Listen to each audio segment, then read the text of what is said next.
बात है। एक लड़की थी, नाम था शार्लट, शक्ल से एंजेल लेकिन किस्मत से कार्टून। नोबल फैमिली में पैदा हुई थी, लेकिन उसकी फैमिली ने उसके साथ ऐसा तारक मेहता वाला जुल्म किया था कि हर रोज का जीना अजाब बन गया। बेचारी सोचती थी एक दिन तो मम्मी पापा प्यार करेंगे, पर मम्मी पापा क्या करते, उन्होंने तो उसकी लाइव डेली सोप का टीआरपी ब्रेकर बना दी थी। हर दिन नई बेइज्जती, हर रात नए आंसू, और वो भी बिना किसी ब्रेक के। और फिर आई एक लीजेंडरी लेवल की जिल्लत। फैमिली ने उस पर राजद्रोह का इल्जाम ठोक दिया और उसके मंगेतर ने भी बिना सोचे समझे बाय बाय बेबी बोल दिया। शादी से पहले ही डिवोर्स मिल गया। बस फिर क्या, शार्लट ने बोला घर नहीं जेल है ये, भागती हूँ, और भाग गई सीधा जंगल में। और वो भी वही जंगल जहाँ डेमंस का वीकेंड पार्टी चलता है। रनिंग चलते चलते मैडम पहुँच गई एक भूतिया हवेली के पास और वहाँ गिर के अनकॉन्शियस हो गई, जैसे कोई बजट हीरोइन क्लाइमैक्स से पहले बेहोश होती है। सीन कट टू एलन, एक बंदा जिसका हेयर स्टाइल ही बोलता है मैं नॉर्मल नहीं हूँ, ब्लैक और व्हाइट बाल, स्केरी मैशन का मालिक और सबसे बड़ा सिग्मा। बंदा सुबह न्यूज़पेपर पढ़ रहा था और उसी में शार्लट का मिसिंग नोटिस देखता है। पहले तो बोला क्या बेवकूफ लोग हैं जो खुद से जंगल में घुस जाते हैं, पर तभी उसे फील आता है कि कुछ तो गड़बड़ है दया। और इन्वेस्टिगेशन करते करते शार्लट को जमीन पर पड़ी हुई मिलती है, पूरी प्रिंस इन डिस्ट्रेस वाइब्स। अभी वो उसको उठा ही रहा होता है कि नारोस किंगडम के आशुतोष राणा टाइप सोल्जर्स आके सराउंड कर लेते हैं। एक तो बिना कॉन्टेक्स्ट के अटैक भी कर देता है, लेकिन एलन बंदा चिल है। एक छोटी सी इल्यूजन स्पेल से अटैक अवॉइड करता है, जैसे बोल रहा हो बेटा तुमसे ना हो पाएगा। सोल्जर्स थोड़ा अक्ल लगाते हैं और कहते हैं हमें वो क्रिमिनल लड़की चाहिए वरना किंग नाराज हो जाएगा। एलन कहता है मुझे तुम्हारे किंग से उतनी ही मतलब है जितनी पिज्जा में पाइनएप्पल से। जीरो। फिर क्या, सोल्जर्स गुस्से में आ जाते हैं और चार्ज करते हैं, पर ये भूल जाते हैं कि सामने कोई लाइट नॉवेल का सिंप हीरो नहीं, फुल मॉन्स्टर एलन खड़ा है। एक ही स्पेल से सबको आइस बाइंड कर देता है। सोल्जर्स बन गए ह्यूमन फ्रीजर पैक, ऊपर से मेमोरी वाइप भी कर देता है, ऐसा कि सोल्जर्स खुद को भी याद नहीं रहता कि शार्लट कौन थी। कुछ देर बाद शार्लट उठती है, कंफ्यूजन लेवल 9000। ये कहाँ आ गई मैं? तभी एलन आता है, टी ऑफर करता है, जैसे बोल रहा हो ये तो मेरा डेली रूटीन है। शार्लट बताती है कि वो प्रिंस सेसिल की मंगेतर थी, जो उसको सबके सामने गेम ऑफ थ्रोन स्टाइल धोखा दे गया, पब्लिक गैदरिंग में अक्यूज करके राजद्रोही बना दिया। एलन उसकी स्टोरी ध्यान से सुनता है, जैसे कोई बाबा पेशेंट की प्रॉब्लम सुन रहा हो। फिर कैजुअली कहता है तुम मेड का काम कर लेती हो क्या? Charlotte excuse me. एलन फिर इमोशनल मैनिपुलेशन मोड में चला जाता है, एक फेक ट्रैजिक स्टोरी सुनाता है अपने बेतरेल की, जैसे मैं भी एक टाइम पे नेटफ्लिक्स सीरीज का लीड था पर फ्रेंड्स ने धोखा दिया। शार्लट बोलती है भाई एक्टिंग तो ठीक कर लेते, मैं क्रिमिनल हूँ, मुझे रखेगा तो तुझे भी मुसीबत हो जाएगी। एलन पर मैं सिग्मा हूँ, इमोशन से नहीं इंटेंशन से चलता हूँ। पर शार्लट ने बोला नहीं भाई मुझे नए धोखे नहीं चाहिए, ऑलरेडी ट्रॉमा का सब्सक्रिप्शन चल रहा है।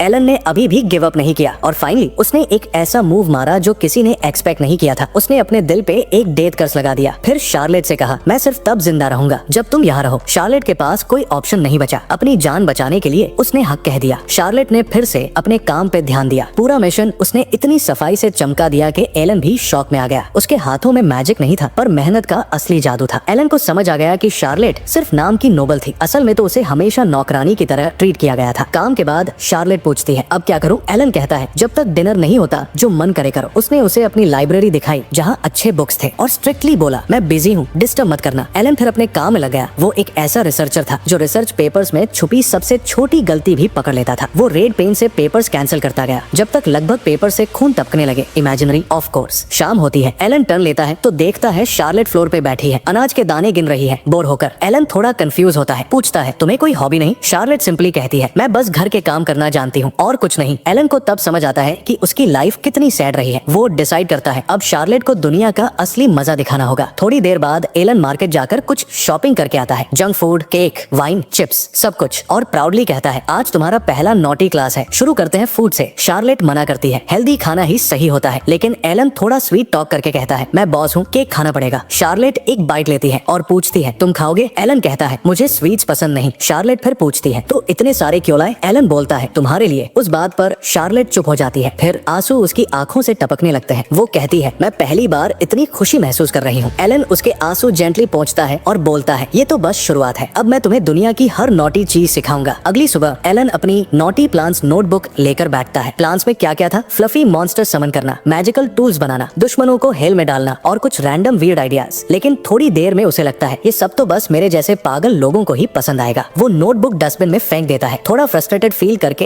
एलन डिसाइड करता है अब सो जाता हूँ। जैसे ही वो बेडरूम की तरफ चलता है शार्लेट मिल जाती है, ब्रूम हाथ में लेकर गुड मॉर्निंग विश करती है। एलन थोड़ा सरप्राइज होता है, तुमने कल ही तो पूरा मेंशन क्लीन किया था, ब्रूम लेकर घूम क्यों रही हो? शार्लेट मुस्कुरा के कहती है मुझे लगता है अगर मैं सफाई करूँ तो आपके किसी काम आ पाऊंगी। एलन कुछ नहीं कहता, बस उसके डिटर्मिनेशन को साइलेंटली एडमायर करता है। एलन अब तक सोच में डूबा था कि शार्लेट जैसी नोबल लड़की ने शायद अपनी पूरी जिंदगी सर्वेंट की तरह बिताई है। उसी वक्त एक जान पहचानी आवाज सुनाई देती है। वो दरवाजे की तरफ चलता है और देखता है शार्लेट एक अजीब सी लड़की को घूर रही होती है। उसका नाम है मिया, जो एलन के लिए मेल और पार्सल्स लेकर आती है जंगल में। जैसे ही मिया एलन को देखती है वो उसे डेमन लॉर्ड कह के बुलाती है। शार्लेट का रंग उड़ जाता है, वो कांपने लगती है जैसे अभी जमीन में घुस जाए। एलन तुरंत बोलता है रिलैक्स, मैं कोई भूत प्रेत नहीं हूँ, बस एक शांत सा विजार हूँ। लोगों से बात करना पसंद नहीं, इसलिए लोग अफवाहें उड़ाते हैं। मिया फिर शार्लेट को देखती है और तुरंत पहचान जाती है, अरे ये तो वही लड़की है जो न्यूज में थी, जिस पर राजद्रोह का इल्जाम लगा था। शार्लेट फिर से डर जाती है, लेकिन मिया बोलती है टेंशन मत लो, मैं किसी को नहीं बताऊंगी, तुम्हारा राज मेरे पास सेफ है। मिया एलन को उसका पार्सल देती है। एलन उसे एक आइटम भी देता है बेचने के लिए जो शहर में काफी डिमांड में है। मिया सजेस्ट करती है एलन तुम्हें शहर शिफ्ट हो जाना चाहिए, बिजनेस बढ़िया चलेगा। लेकिन एलन क्लियर बोलता है नो थैंक्स, मुझे शांति चाहिए, शोरूम नहीं। तब एलन पूछता है वैसे तुम्हारी डिलीवरी कंपनी और क्या क्या ला सकती है? मिया तुरंत एक सुपर सेल्समैन मोड ऑन करती है और अपनी कैटलॉग निकाल के दे देती है। अ वेरी रैंडम सोर्स से एलन वो कैटलॉग शार्लेट को देता है, जो मन करे ऑर्डर कर लो। शार्लेट के लिए ये पहली बार था जब उसे कुछ चुनने की आजादी मिली हो। वो खुशी से भर जाती है और जो जो चीज अच्छी लगती है सब ऑर्डर कर डालती है। कुछ दिन बाद मिया वापस आती है शार्लेट के लिए पार्सल्स और एलन के लिए एक सीक्रेट वुडन बॉक्स लेकर। बॉक्स खुलते ही एलन एक पंचिंग बैग निकालता है। शार्लेट कंफ्यूज हो जाती है। एलन प्राउडली कहता है ये है आज का सेकंड नॉटी आइटम। वो शार्लेट को बॉक्सिंग ग्लव्स देता है और कहता है गुस्सा निकालो, जो टेंशन है सब यही पे छोड़ो। और पंचिंग बैग पर प्रिंस सेसिल की फोटो चिपका देता है, लेकिन शार्लेट ये सब करने से मना कर देती है। एलन उसे समझाने की कोशिश करता है, तुम्हें अपना गुस्सा बाहर लाना चाहिए। शार्लेट क्वाइटली कहती है मैं गुस्से में नहीं हूँ, मुझे तो बस उस प्रिंस के लिए बुरा लगता है जिसकी फियांसे एक लो स्टेटस लड़की थी। एलन शॉक में आ जाता है, इतना कुछ होने के बाद भी ये लड़की अपने आप को ही दोष दे रही है। वो फ्रस्ट्रेटेड हो जाता है क्योंकि उसने तो ऑलरेडी प्लान बना लिया था, नारोस किंगडम पे अटैक करेगा, बदला लेगा, फिर हैप्पीली एवर आफ्टर। लेकिन शार्लेट तो अभी भी अपने दर्द को समझी ही नहीं है। मिया सॉफ्टली सजेस्ट करती है उसे थोड़ा स्पेस दो, लेकिन एलन और पेशेंस इम्पॉसिबल। वो सीधा शार्लेट के पास जाता है और कहता है पंचिंग बैग नहीं तो मुझे मार लो। शार्लेट शॉक्ड हो जाती है, वो क्लियरली मना करती है। तब एलन मैजिक से उसका हाथ कंट्रोल करता है और अपने आप को पंच मार देता है, इतना जोर से कि खून निकल आता है। शार्लेट तुरंत भागकर उसके पास जाती है, तुमने ऐसा क्यों किया? एलन कहता है तुम्हारे इमोशंस बाहर निकालने के लिए, तुम्हें छुपाने की जरूरत नहीं है। वो अपने चेहरे को मैजिक से ठीक कर लेता है। शार्लेट गुस्से में कहती है ऐसा दोबारा कभी मत करना। आंखों में आंसू भर आते हैं। एलन तुरंत प्रॉमिस करता है पक्का कभी नहीं। वो पंचिंग बैग मिया को वापस दे देता है और सॉरी बोलता है। मिया एक मिस्चीवियस स्माइल के साथ कहती है आज के लिए तो बस इतना ही, लेकिन मुझे लगता है तुम्हें बहुत जल्द डबल बेड, बेबी स्टफ और रिंग्स ऑर्डर करने पड़ेंगे। एलन और शार्लेट दोनों ऑकवर्ड साइलेंस में चुप जाते हैं, लेकिन कहानी अभी बाकी है। दोस्तों अगली सुबह शार्लेट और एलन आराम से चाय पी रहे होते हैं जब अचानक से एक खिड़की जोर से खुल जाती है और एक ब्यूटीफुल लड़की हवा में से जंप करके अंदर आ जाती है। शार्लेट थोड़ा कंफ्यूज हो जाती है और पूछती है आप कौन हो, लेकिन जवाब देने से पहले ही एलन बीच में बोल पड़ता है मीट इरुका क्रॉफर्ड, मेरी छोटी बहन। एलन बताता है कि उसके पेरेंट्स बहुत पहले गुजर गए थे और फिर क्रॉफर्ड फैमिली ने उसे अपना लिया था। शार्लेट ये सुनकर रिस्पेक्ट से इरुका को देखती है। एलन इरुका से पूछता है तुम यहाँ तक पहुँची कैसे? इरुका हंसती है, जंगल में एक क्रीपी डेमन लॉर्ड की अफवाह है, सुन के पीछा करते करते यही आ गई। फिर थोड़ा मजाक में कहती है वैसे शार्लेट तुम्हारी गर्लफ्रेंड है क्या? एलन फिर शार्लेट का पूरा बैक स्टोरी इरुका को बताता है। इरुका सीरियस होकर बोलती है तुम दोनों बस खाना खिला रहे हो और पंचिंग बैग दे रहे हो, ये कैसी नॉटी ट्रेनिंग है? फिर कहती है अब शार्लेट को मैं ट्रेन करूंगी, नॉटी स्किल सिखाने के लिए मैं बेस्ट हूँ। एलन तुरंत ओपोज करता है नो वे, सिर्फ मैं ही शार्लेट का टीचर हो सकता हूँ। बस फिर क्या, कंपटीशन अनाउंस हो जाता है। तीनों मार्केट के लिए निकलते हैं। एलन शार्लेट के बालों का कलर चेंज करता है इल्यूजन मैजिक से, ताकि कोई उसे वांटेड पोस्टर से पहचान न सके। उसके ऊपर एक रोब भी डाल देते हैं, फुल डिस्गाइज मोड ऑन। पहला चैलेंज शार्लेट के लिए बेस्ट ड्रेस चुनना। इरुका एक सुंदर सी ड्रेस ढूंढती है और शार्लेट को ट्रायल रूम में भेजती है। जब शार्लेट अंदर होती है एलन और इरुका सीरियस बातचीत करते हैं, कैसे पता करें किसने शार्लेट को फंसाया। तभी शार्लेट आवाज लगाती है इरुका जरा हेल्प कर, 2 लेस बांधने में। इरुका अंदर जाकर देखती है शार्लेट के बैग पे ब्रूजेस और निशान है। वो शॉक हो जाती है, बिना कुछ बोले एलन को डिस्क्रीटली वो निशान दिखाती है। एलन साइलेंटली मैजिक से शार्लेट के वूंड सील कर देता है, लेकिन उसके अंदर गुस्सा खोल रहा होता है। वो सोचता है इतनी नफरत थी किसी को इस मासूम लड़की से। एलन और इरुका डिसाइड करते हैं जल्द ही पता लगाएंगे कि इसके पीछे कौन लोग हैं। फिर एलन एक रैंडम ड्रेस उठा लेता है और सब शॉक हो जाते हैं। वो ड्रेस एक बिकिनी होती है। रिजल्ट इरुका जीत जाती है राउंड 1। एलन नेक्स्ट लेसन शुरू करता है। शॉपिंग भी नॉटी का पार्ट है। वो एक स्टफ टॉय उठाता है, शार्लेट पसंद नहीं करती। फिर दूसरा, फिर तीसरा, सब रिजेक्ट। इरुका सार्कास्टिकली बोलती है तुम्हारा टेस्ट तो ट्रैश है। बस फिर भाई बहन की नोकझोंक स्टार्ट हो जाती है। दोपहर को तीनों लंच के लिए रेस्टोरेंट जाते हैं। शार्लेट पोलाइटली कहती है, एलन प्लीज इतना पैसा मेरे लिए मत खर्च करो। एलन स्माइल करके बोलता है, थोड़ा खर्च से कुछ लाइफ एक्सपीरियंस मिलता है, चिल करो। इरुका फिर एलन के चॉइस पे कमेंट कर देती है और एक और मिनी सिबलिंग वॉर शुरू। लेकिन एलन के अंदर अब रिजॉल्व बन चुका है, शार्लेट को अपनी बहन से जीत कर ही रहूंगा। लंच के बाद फिर शॉपिंग चालू होती है। रास्ते में इरुका एक मैजिकल व्हील चेयर देखती है और पूरा लॉस्ट हो जाती है उसके डिजाइन में। एलन नोटिस करता है कि इरुका पीछे रह गई है, तो वो शार्लेट को ले जाकर एक शॉप में ले जाता है। वहाँ वो एक सुंदर सा हेयर क्लिप शार्लेट के बालों में लगाता है। शार्लेट थोड़ा शर्मा जाती है, क्यूट सी वाइब चल रही होती है। तभी सडनली कुछ गुंडों का गैंग आता है। वो शार्लेट को धक्का दे देते हैं और सॉरी कहने के बजाय मार्केट में हंगामा मचा देते हैं। एलन ने पूरा शांत दिमाग बनाए रखा और कलमली बात करने की कोशिश की, लेकिन सामने वाले गुंडे उसकी बेइज्जती करने लगे। फिर उनमें से एक ने हद पार कर दी। उसने शार्लेट को एक रात के लिए मांग लिया और बिना शर्म के उसने शार्लेट को गलत तरीके से छूने की कोशिश की, लेकिन एलन ने उसका हाथ हवा में ही पकड़ लिया और जोर से तोड़ दिया। दूसरा गुंडा एक मैजिक वाली तलवार लेकर एलन पर टूट पड़ा, पर एलन ने उसकी तलवार फ्रीज कर दी और एक पंच में उसको बेहोश कर दिया। एलन का गुस्सा अभी भी उतरा नहीं था। उसका मन कर रहा था इन सबको खत्म कर दे, लेकिन तभी उसे शार्लेट की बात याद आई। वायलेंस अलाउड नहीं है। एलन ने तुरंत माफी मांगी, पर शार्लेट ने हंसी में उड़ा दिया। उसने कहा, लड़ाई बुरी बात है, पर अगर किसी को प्रोटेक्ट करने के लिए हो तो चलता है। फिर उसने एलन का शुक्रिया किया। एलन ने स्माइल करके बोला, जब तक हम साथ हैं तुम्हें किसी चीज से डरने की जरूरत नहीं। थोड़ा दूर से इरुका पूरा सीन देख रही थी। उसने मान लिया कि एलन ही शार्लेट के लिए बेस्ट मैच है, लेकिन जैसे ही सब नॉर्मल लगने लगा, गुंडों का लीडर एंट्री मारता है। शार्लेट डर के मारे एलन के पीछे छुप जाती है। एलन उस आदमी को घूरता है और सीधा पूछता है, क्या तुम मैगोथ हो? वो बंदा हाँ बोलता है और एलन को पुरानी यादें याद आने लगती है, पर मैगोथ उसे पहचानता ही नहीं और उस पर पंच मार देता है। एलन को कुछ नहीं होता और शांत तरीके से बोलता है, लगता है तुम्हारी मेमोरी थोड़ी वीक है। फिर वो अपना नाम बताता है, Alan Crawford from magical university. मैगोथ ये नाम सुनते ही हिल जाता है। वो तुरंत एलन के पैरों में गिर जाता है और बोलता है, ग्रेट डेमन लॉर्ड। वो माफी मांगता है और आसपास के लोग शॉक हो जाते हैं। मैगोथ के गैंग के लोग उससे कहते हैं कि वो घुटनों पर मत जाए। वो एलन को हैंडल करने आगे बढ़ते हैं, पर मैगोथ खुद उन्हें मार देता है। वो सबको वार्न करता है, ग्रेट डेमन लॉर्ड को परेशान मत करो वरना बुरा होगा। तब इरुका शार्लेट को बताती है कि उसके पापा दुनिया के सबसे बड़े मैजिक यूनिवर्सिटी के चेयरपर्सन है और एलन तो बचपन से जीनियस है। उसने 12 साल की उम्र में ग्रेजुएशन कर लिया था। तब से वो वही का टीचर है और इसी वजह से लोग उसे ग्रेट डेमन लॉर्ड बुलाते हैं। अगले दिन मिया और इरुका एलन के मैशन जाते हैं। वो देखती है कि एलन दरवाजे के पास बैठे हैं, बिल्कुल सैड फेस के साथ। इरुका समझ जाती है कि कुछ न कुछ शार्लेट के साथ हुआ है। एलन हाँ में सिर हिलाता है। रात को एलन ने शार्लेट को पैसे देने की कोशिश की थी, पर शार्लेट मना कर देती है। एलन कहता है, ये तुम्हारी सैलरी है, प्लीज मना मत करो। थोड़ी सी मनमानी के बाद शार्लेट पैसा ले लेती है, लेकिन एक कंडीशन पे। वो शॉपिंग खुद अकेली करना चाहती है। शुरू में एलन मना कर देता है, पर जब शार्लेट पपी फेस बनाकर इंसिस्ट करती है तो मान जाता है और अब प्रेजेंट टाइम में एलन उस बात का रिग्रेट कर रहा है। मिया और इरुका उसकी कहानी सुनते हैं और एक दूसरे को देखकर आइडिया देते हैं, शार्लेट का पीछा करो। शैडो में एलन तुरंत हाँ कर देता है। थोड़ी देर बाद शार्लेट मार्केट जाती है और तीनों उसका सीक्रेट फॉलो करते हैं, जैसे प्रॉपर स्पाई। शार्लेट एक मैप फॉलो कर रही होती है जो एलन ने उसे दिया था। एलन उसे देखकर प्राउड फील करता है। थोड़ी देर बाद मिया नोटिस करती है कि शार्लेट सिटी के एक ऐसे एरिया की तरफ जा रही है जो क्रिमिनल से भरा पड़ा है। वो इरुका को वार्न करती है कि अगर शार्लेट एक और लेफ ले लेगी तो वो सरपेंट गैंग के एरिया में पहुंच जाएगी। एलन थोड़ा सोचता है, फिर एक बहाना बनाता है अर्जेंट काम का और कहता है, तुम दोनों शार्लेट का ध्यान रखना, मैं अभी आता हूँ। ये कह के वो चुपके से वहाँ से निकल जाता है। जैसे ही शार्लेट एक और लेफ लेती है, वो एक सुनसान और डेंजरस जगह में पहुंच जाती है। उसे समझ ही नहीं आता वो कहाँ आ गई है। गुंडों का ग्रुप उसे घेर लेता है और सबका मूड टेंस हो जाता है। मिया और इरुका फाइट के लिए रेडी हो जाते हैं, लेकिन तभी कुछ अजीब होता है। गुंडे शार्लेट का फूलों और ढोल से वेलकम करते हैं। सब शॉक्ड रह जाते हैं, समझ ही नहीं आता क्या हो रहा है। तभी एलन वापस आता है और इरुका पूछती है, इतनी देर कहाँ थे? एलन मुस्कुरा के कहता है, मैंने ऑलरेडी सरपेंट फैंग को प्यार भरी सीख दे दी है। उन्हें बता दिया कि शार्लेट से पंगा लेने का क्या रिजल्ट हो सकता है। शार्लेट देखती है कि गुंडों के बॉडी पे ब्रूजेस हैं, जैसे किसी ने उनकी अच्छी पिटाई की हो। वो पूछती है, तुम सब ठीक हो? और उन्हें हीलिंग पोशन देती है। गुंडे रो पड़ते हैं और शार्लेट को देवी जैसे ट्रीट करने लगते हैं। वो कहते हैं कि अब वो अपनी जिंदगी सुधारेंगे और ईमानदारी से जिएंगे। शार्लेट पूछती है, तुम सब एलन के दोस्त हो क्या? वो हाँ में जवाब देते हैं, क्योंकि उन्हें पता है ग्रेट डेमन लॉर्ड को नाराज करने का अंजाम क्या होता है। फिर वो शार्लेट से उसके और एलन के रिश्ते के बारे में पूछते हैं। शार्लेट मस्त तरीके से बोलती है, वो मेरे मास्टर है और हम दोनों रोज नॉटी चीजें करते हैं। ये सुनकर सब फ्रीज हो जाते हैं। एलन एकदम भाग के आता है मैं अंडरस्टैंडिंग क्लियर करने। इरुका मजाक में कहती है, शायद यहाँ तो बचा लिया, पर शहर में और भी एरियाज हैं जहाँ शार्लेट घूम सकती है। एलन ग्रिन करता है और कहता है, तो इसका मतलब मुझे पूरा शहर अपने कंट्रोल में लेना पड़ेगा। फिर मिका और बेरुका शार्लेट का पीछा करते हैं और एलन हर एक गैंग की धो डाला। पूरा शहर शांत हो गया, क्राइम फ्री। शार्लेट आराम से अपना सीक्रेट शॉपिंग करती रही। शाम को शार्लेट एलन, मियाचा और इरुका से मिलती है मार्केट के पास। वो बताती है कि लोग एलन की तारीफ कर रहे हैं क्योंकि उसने मेगेथ और उसके गुंडों को पीट कर शहर को सेफ बनाया। एलन पूछता है, शॉपिंग कैसी रही? शार्लेट कहती है सब स्मूथ था। फिर वो मियाचा और इरुका को गिफ्ट देती है, टाउन के ट्रेंडिंग आइटम्स उसके फर्स्ट सैलरी से। दोनों शार्लेट का शुक्रिया अदा करते हैं। एलन सैड फेस बनाता है और कहता है मेरे लिए कुछ नहीं। शार्लेट थोड़ा गिल्टी फील करके बोलती है मैंने ट्राई किया पर मुझे अभी तक नहीं पता तुम्हें क्या पसंद है। एलन फ्रस्ट्रेशन में बोल पड़ता है मुझे तो तुमसे कोई भी चीज चल जाती, चाहे स्टैम्प हो, पोस्ट कार्ड, ट्रेन की फोटो या सड़क के किनारे का फूल ही क्यों न हो। शार्लेट माफी मांगती है और एलन का टॉन रोक पकड़ के कहती है तो चलो इसे ही ठीक करने दो, ये मेरी तरफ से सॉरी गिफ्ट। एलन एग्री कर जाता है। रात को शार्लेट एक बुक पढ़ती है जो एलन ने रिकमेंड की थी। वो उसमें लिखी मैजिकल अकेडमीज और अलग अलग देशों के बारे में एक्साइटेड हो जाती है। एलन पूछता है क्या और जगह है जहाँ तुम जाना चाहते हो तो बस मुझे बताना। एलन पूछता है शार्लेट से कि उस जगह का नाम बताओ जहाँ वो कल जाने वाला है। शार्लेट थोड़ा हेजिटेट करती है लेकिन एलन फिर से ड्रामा शुरू कर देता है अगर तुमने नहीं बताया तो मैं अपने दिल पे कर्ज डाल दूंगा। शार्लेट उसे रोकने की कोशिश करती है और दोनों एक ऑकवर्ड सिचुएशन में आ जाते हैं, बिल्कुल क्लोज। तभी अचानक से दरवाजा जोर से खुल जाता है और मियाचा एंटर करती है। एलन शॉक्ड होकर कहता है तुम यहाँ क्यों आई? तुम तो सब मेल भेज चुकी थी ना। मियाचा एक पैकेट देती है और कहती है ये दोनों के लिए एक छोटा सा गिफ्ट है। पैकेट के अंदर यूनोआ रीजन के 2 टिकट्स होते हैं। अगले दिन एलन और शार्लेट एक प्राइवेट हॉर्स वैगन में यूनोआ जाने निकलते हैं। रास्ते भर शार्लेट खूबसूरत पहाड़ों और ग्रीनरी को देखकर एक्साइट होती है। उन्हें पता नहीं होता कि दूर पहाड़ों में मियाचा और इरुका छुपे हुए उनका पीछा कर रहे हैं क्योंकि टिकट्स का सरप्राइज उन्हीं दोनों का प्लान था। काफी लंबी राइड के बाद एलन और शार्लेट यूनोआ रिसोर्ट पहुंचते हैं जहां एक मरमेड रिसेप्शनिस्ट उनका वेलकम करती है। वो उनके टिकट्स चेक करके बोलती है welcome to your honeymoon. Alan awkward feel करता है और तुरंत बोलता है नहीं नहीं हम हनीमून पे नहीं है। रिसेप्शनिस्ट फिर कहती है ओह तो लवर्स हो। इस बात पे दोनों का फेस टमाटर जैसा लाल हो जाता है। एलन फिर क्लैरिफाई करता है नहीं हम लवर्स भी नहीं है। तब रिसेप्शनिस्ट कंफ्यूज हो जाती है और कहती है पर रिजर्वेशन तो कपल के नाम पे ही है। वो पैकेट खोलती है और दिखाती है स्पेशल कपल टिकट्स जो मियाचा ने ही भेजे थे। एलन मन में मियाचा को गाली देता है और पीछे रिसेप्शन डेस्क के पीछे मियाचा और इरुका चुप के हंस रहे होते हैं क्योंकि पैकेज एक्सपेंसिव था और ऑलरेडी बुक हो चुका था। दोनों सोच के डिसाइड करते हैं कि चलो एक दिन के लिए कपल बन जाते हैं। थोड़ी देर रिसोर्ट एक्सप्लोर करने के बाद मरमेड उन्हें हॉट स्प्रिंग ले जाती है। वहाँ का जायंट एंट्रेंस देखकर दोनों